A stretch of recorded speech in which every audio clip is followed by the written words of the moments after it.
दिन चढ़े तो आपको घर में रहने कोई नहीं देता।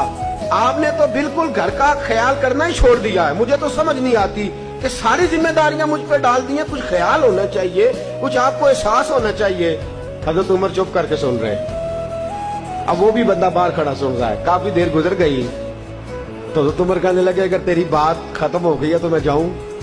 कहने लगे जी मैंने क्या कर लेना, जाए आपने जाना ही जाना है। हजरत उमर हंसे, बाहर आ गए।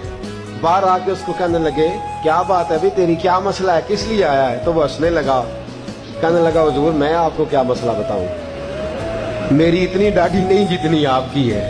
मैं तो आया था इस घर से कि अपना दुखड़ा सुनाऊंगा, तो आप तो ज्यादा दुखी है मुझसे।